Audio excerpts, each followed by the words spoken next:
Okay, welcome to the world of environmental training. Those of you who have followed our sessions of how to look at your door are ready now for a more advanced session. This time, you're going to draw your front door. We're not interested in your drawing it to perfection. Those of you who can draw naturally or have learnt drawing can do that.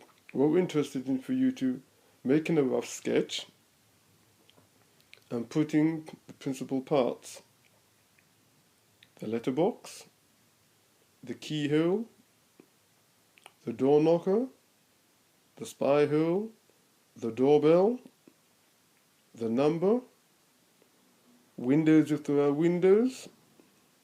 That's what we're interested. So we're interested for you to put them in their positions. So you do a sketch, and you can have symbols for a letterbox, a rectangular box for a letterbox, a circle for a keyhole, a small rectangular box for a door knocker. So we're not expecting you to draw like Salvador Dali. That's not the point of this exercise. This is about getting things in their particular position. The shape of the door you should manage. When you've done that, take your sketch and go to your front door and compare the parts you're interested. Have you put them in the location? If you were saying to a friend, come round to my house, this is my door, and you're noting, you're thinking, yes, is the letterbox in the right place? Are the keyholes in the right place? Did I put that lock, the important lock, have I put it in the right position? Have I put the right number? That's what we're interested in. If you happen to be an artist, bully for you, as we say it. Yeah. Yes, some of you may be actually brilliant artists, so you can do a more in-depth rendition of your door, which you can then compare. But it's really about the principal parts. Then go back, and then sit down, and do another sketch of your door.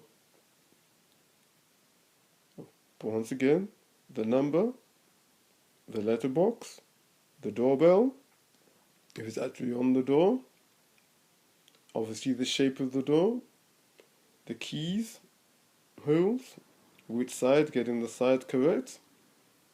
Remember, are they, if you're drawing a level, are they above the letterbox? Not directly above, but level-wise. Are they below? The letterbox doesn't flap. The number, windows if there are any. All these things, note down in your sketch. And then once again, take your sketch and then take it to your front door. Make sure you've got your keys with you. Stand outside, shut your front door, because this is what done with the front door. Make sure you've got a coat on. If it's cold weather where you are, if it's sunny weather where you are, that's fine. Where I am, it's very, very sunny. It's a beautiful April. Okay, so at least you know when I'm doing that this is being done in April. So if you ever hear this, and you realize that this is done in April.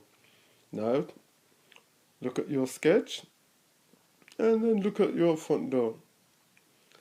If you sent that sketch to a friend, would they say, yes, I'll be able to find your front door?